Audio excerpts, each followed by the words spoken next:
morning. Welcome to the channel Study Acumen. Today we will discuss on the topic of entrepreneurship development program. देखिए entrepreneur main aim is to explore the opportunity and helpful in the economic development of the country. So there is a need to provide that environment to entrepreneurs in which he can explore his abilities. So there is a need of entrepreneur development program. तो entrepreneur development programme क्या होता है? It is a programme conducting to help a person in strengthening his entrepreneurial motive, skills, capabilities required for promoting and running and enterprise efficiently. तो इसका main purpose entrepreneur का confidence build करना, उनकी skill को, capability को enhance करना है, so that he can be encouraged to start the business efficiently. Next topic is objectives of EDP. EDP की फुल फॉर्म क्या है? Entrepreneurship development programme. इसके क्या क्या ऑब्जेक्टिव हैं? First point, to develop the entrepreneurial motive. देखिए, जितने भी पर्सन्स हैं, they want to work for others, they have not the ability to start their own business. तो ये ईडीपी प्रोग्राम्स हमें क्या बताते हैं कि हमें अपना खुद का बिजनेस शुरू करना चाहिए.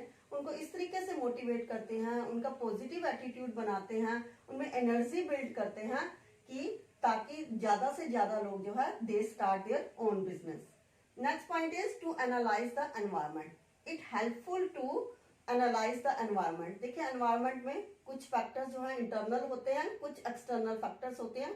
उनका बिजनेस के ऊपर बहुत इफेक्ट पड़ता है. तो एक्सटर्नल फैक्टर्स कौन कौन से हैं? जैसे technological factor, demographical factor, economical factor. इन फैक्टर्स को एनालाइज करने में वो हेल्पफुल करते हैं. कैसे जो है आप टेक्नोलॉजी को डेवलप कर सकते हो, कौन कौन से उसके मॉडल्स अवेलेबल हैं, कौन कौन से वर्जन अवेलेबल हैं, सो दैट जो है they can be motivated. Next point, to select and formulate project. Entrepreneur program जो है they helpful to select a project. देखिए, there are different type of project. Person can not start all the businesses. तो ये programmes हमें help करते हैं कि कैसे हम बिजनेस को सिलेक्ट करेंगे. हम according to their resources. Resources में आपका फाइनेंस हो गया, लेबर हो गया, आपके पास टेक्नोलॉजी हो गया. According to this you will select the business. Next point, to acquire the basic managerial skills. देखिए, बिजनेस को स्टार्ट करने के लिए हमें 3 तरह की स्किल्स चाहिए होती हैं: technical skills, managerial skills and conceptual skills.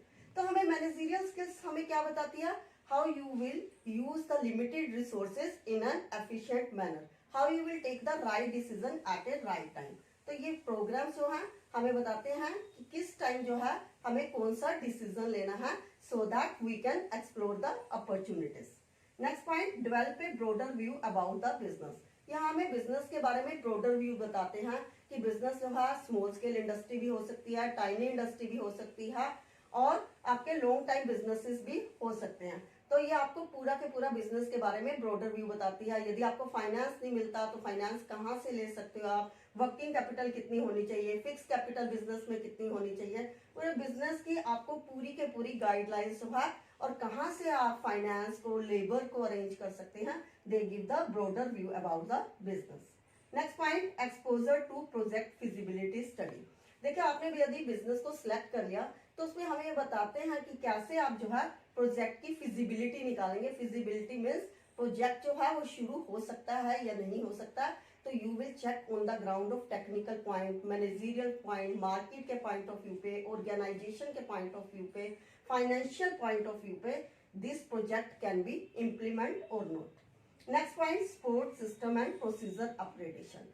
जो प्रोग्राम्स ये टाइम टू टाइम कंडक्ट किए जाते हैं, इसका मेन पर्पस जो है फाइनेंस कहाँ से आप ले सकते हो, कौन कौन से इंस्टीट्यूट जो फाइनेंस प्रोवाइड करते हैं, किस रेट ऑफ इंटरेस्ट पे प्रोवाइड करते हैं. तो यहाँ पे जैसे है small industrial development bank of India, SIDBI, NABARD, national agriculture bank for rural development, SFC, state financial corporation, commercial bank. इनके सारे प्रोसीजर्स को बताते हैं कि how you can arrange the finance from these institution. So these are the objectives of entrepreneurship development program. Begins phases of EDP. The EDP program is in 3 phases. First one is initial or pre-training phase, training or development phase, and third one is post-training or follow-up. Now we will study one by one of these phases. First one is initial और pre training. देखिए training को शुरू करने से पहले जो है कौन कौन सी प्रिपरेशन ट्रेनर को करनी पड़ती है. First one is infrastructure for training. जो ट्रेनिंग देनी है वो कहाँ पे देनी है, उसका वेन्यू कहाँ पे होगा और कितने ट्रेनिंग्स होंगे, उनकी कितनी कैपेसिटी है और उसका वो वेन्यू का होल कितना होगा. तो हम पूरा के पूरा इंफ्रास्ट्रक्चर जो है सेटअप करेंगे. Second point training syllabus. Training का सिलेबस क्या होगा, कौन कौन से टॉपिक होंगे. स्मॉल स्केल इंडस्ट्री से रिलेटेड होंगे, फाइनेंस से होंगे, मार्केटिंग से होंगे, एचआर से होंगे, कैसे ट्रेनिंग को रिक्रूट करना है. जो भी हमने प्रोग्राम में इंफॉर्मेशन देनी है we will prepare the syllabus. Next tie up with guest faculty. देखिए जो भी ओनर होता है he can not deliver all the lectures, so he will tie up with the guest faculty. कौन कौन से पर्सन जो हैं उसमें फेमस हैं, जितने भी रिनाउंड पर्सन हैं उनसे वो टाई अप करेंगे और they give the information about the programme. Next point arrangement for inauguration of the programme. जो जितने भी हमारे गेस्ट होंगे, ओनर्स होंगे, तो उनको हम क्या करेंगे, उनका वेलकम करेंगे. कौन कौन से पीपल्स उनमें इन्वॉल्व होंगे, प्रोग्राम को कैसे शुरू किया जाएगा, कौन कौन क्या क्या उसके टाइमिंग्स होंगे, तो हम पूरा के पूरा ये भी पहले ही डिसाइड करेंगे. Designing tools for selecting the trainings. देखिए हम यदि कोई भी प्रोग्राम करते हैं उसके लिए there are very number of peoples, लेकिन हम we can not select the every people. So जो है we will select the tools कि कैसे how will select the trainings. उसके लिए क्या क्वालिफिकेशन होनी चाहिए, कितना एक्सपीरियंस होना चाहिए, उसमें क्या क्या एबिलिटीज होनी चाहिए, एज फैक्टर कितना होना चाहिए. Next point formation of selection committee.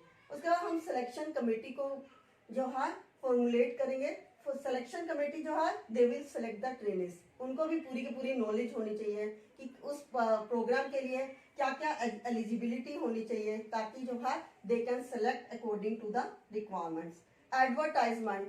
देखिए जब भी हम ट्रेनिंग प्रोग्राम देते हैं उसको बताने के लिए हम डिफरेंट न्यूज़पेपर्स में, मीडिया के थ्रू, प्रेस के थ्रू और मैगजीन्स में और बुलेटिन्स में we can advertise it so that जो है the people will aware this program and they will apply for this program. So before starting जो है we have to do these programs. Second point is training phase और development phase. इस phase में training is provided to the trainees. तो training जब देते हैं तो उसमें कैसे है, सबसे पहले we will select the training method. कौन से method से जो है training दी जाएगी. क्या वो lecture method होगा कि आप डायरेक्टली जो है you come on the black board और slides and you will deliver the lecture, या वो केस स्टडी होगा कि आप जो है किसी भी ऑर्गेनाइजेशन की आप उनको कोई भी स्टडी दे देते हो या कोई भी आप प्रॉब्लम दे देते हो और आप यू कैन से दैट कि you will solve this problem. Next point simulation. Simulation में क्या है, आप according to the same environment of the other institution is provided. Artificial आप एक एनवायरमेंट प्रोवाइड करते हो, आप उनको बताते हो कि यदि आपके सामने एक्चुअल में पोजीशन आती है तो आप इस एनवायरनमेंट में कैसे वर्क करोगे. Next point discussion. आप डिस्कशन के थ्रू जो है you will give the training. आप उनको टॉपिक दे देते हो, उनसे डिस्कस करते हो. नेक्स्ट है कंप्यूटर बेस्ड. आप कंप्यूटर्स पर जो है उनको काम करने के लिए ऑडियो विजुअल इनके थ्रू जो है you will provide the training. Role playing. आप डिफरेंट ट्रेनिंग्स को जो है डिफरेंट रोल्स प्रोवाइड कर देते हो. Suppose you are a manager, you are an entrepreneur, you are a customer, you are suppliers. So जो है you will give the different roles to the trainees and they play it accordingly and then you will see that जो है training is given to them. So these are the methods of training. फिर उसके बाद आप same time पे at the same time you evaluate the training. जो आपने training दी है वो इफेक्टिव हुई है या नहीं हुई है. इसके लिए पार्टिसिपेंट्स ओपिनियन. आप कुछ ट्रेनिंग्स को बुला लेते हो, यू आस्क देम कि आपने इस ट्रेनिंग प्रोग्राम में क्या सीखा है. आप ये बताइए, आप में कुछ एनर्जी आई है, कुछ मोटिवेशन मिली है, कुछ आप में कॉन्फिडेंस बिल्ड हुआ है, इसके क्या कंटेंट्स थे. You will ask to them extent of learning. और आप उनसे ये पूछ सकते हो आपने कितना सीखा है, पहले आपको क्या पता था और अब आप में कितना रिफ्रेश हुआ है, क्या आपको नए मेथड्स पता चले हैं या नहीं पता चले. Behaviour change. Is he able to bring the behaviour change in your mind और नॉट. तो you will ask this type of the question. Benchmarking. Benchmarking में आप सेम बताओगे कि किसी ऑर्गेनाइजेशन का एग्जांपल देकर बताओ कि जो है how they have develop through this training programs. So जो है in this way, in this context जो है you will give the training methods and evaluate the training. Next point is post training phase और follow up. देखिए जो हमने pre training phase था और ट्रेनिंग फेज था, उसमें हम उनकी स्ट्रेंथ और वीकनेसेस को जज करेंगे कि क्या क्या वीकनेस थी, why we are not able to achieve the objective. क्या इंफ्रास्ट्रक्चर ठीक नहीं था, क्या ट्रेनिंग देने वाला ठीक नहीं था, क्या उसकी ड्यूरेशन कम थी, यहाँ वहाँ पे वेंटिलेशन की फैसिलिटी नहीं थी, या गेस्ट फैकल्टी अच्छी नहीं थी, या उनका पढ़ाने का मेथड सही नहीं था। तो हम जो है we will find out the weakness and we will remove in the next training programme. तो हम इसको हम क्या बोलेंगे, फॉलो अप और post training phase, so that जो है we can be able to achieve the objective of the entrepreneurship development programme. Next topic is suggestions to make EDP programme successful. आप ईडीपी प्रोग्राम को successful के लिए क्या क्या suggestion दोगे? First point, model based EDP. देखिए हम हर area के लिए हमें अलग से ही ईडीपी प्रोग्राम बनाना पड़ेगा, क्योंकि इट इज नॉट रेडीमेड कि आप किसी भी एरिया के लिए सेम करिकुलम नहीं बना सकते। So it can not be successful in the every area. तो आपको मॉडल बेस्ड बनाना पड़ेगा। यदि वो रिच एरिया है, रूरल एरिया है, तो अकॉर्डिंगली जो है you will prepare the EDP. Next point, selection of trainings. देखिए जब भी हमने ईडीपी प्रोग्राम शुरू करना है तो उससे पहले हम ट्रेनिंग्स को सिलेक्ट करते हैं। तो ट्रेनिंग्स को ऐसे ही सिलेक्ट नहीं कर लेना है, we have to take interview. उनको हमें पता होना चाहिए कि what type of the knowledge they have. तो उसके बाद जो है we should select the trainings. हो सकता है कि वो ट्रेनिंग जो है they are not interested in entrepreneurship. Next point, training of trainers. हमें ट्रेनर्स को भी ट्रेनिंग देनी पड़ेगी कि ट्रेनर्स को क्या क्या नॉलेज होनी चाहिए, क्या ट्रेनर्स जो है क्या क्या कंटेंट्स जो है ट्रेनिंग्स को बताएंगे। कई बार क्या होते हैं, trainers they are more intelligent, they are not able to speak in front of trainings in efficient manner. वो नहीं बता पाते कि इस ट्रेनिंग का पर्पज क्या है। Next point, training programmes. जो ट्रेनिंग प्रोग्राम है ये शॉर्ट टर्म भी हो सकता है और लॉन्ग टर्म भी हो सकता है, पार्ट टाइम भी हो सकता है, फुल टाइम भी हो सकता है। कुछ लोग क्या करते हैं, सर्विस करते हैं, सर्विस के साथ साथ ही जो है ट्रेनिंग लेते हैं। तो आपको उनके टाइमिंग्स वगैरह भी उसके अकॉर्डिंगली सेट करने चाहिए, चाहे वो इवनिंग में हो, चाहे वो वीकेंड पे क्लासेस हो। तो ट्रेनिंग प्रोग्राम भी आपके सक्सेसफुल के लिए आपको ट्रेनिंग प्रोग्राम का टाइम भी सिलेक्ट करना चाहिए। Next point, duration of EDP. कई बार क्या होता है, हमारी एंटरप्रेन्योर प्रोग्राम की इतनी ज्यादा ड्यूरेशन हो जाती है, ट्रेनिंग जो है फेडअप हो जाते हैं। तो आपको ड्यूरेशन भी जो है एक लिमिटेड ड्यूरेशन रखनी चाहिए और डिफरेंट डिफरेंट टाइम्स पे रखनी चाहिए, सो दैट जो है they can fresh. Next point, clarity about objectives.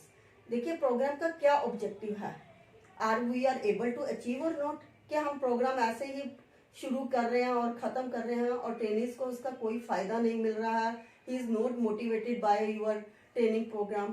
तो आप इसमें ऑब्जेक्टिव्स को भी ध्यान रखोगे कि एम्प्लॉयमेंट, उनसे एम्प्लॉयमेंट इंक्रीज हो रही है या नहीं हो रही है, प्रोडक्शन इंक्रीज हो रहा है या नहीं हो रहा है, या एम्प्लॉयज मोटिवेट हो रहे हैं या नहीं हो रहे हैं। So these are the suggestions to make EDP program successful. More videos, please like, share and subscribe my channel.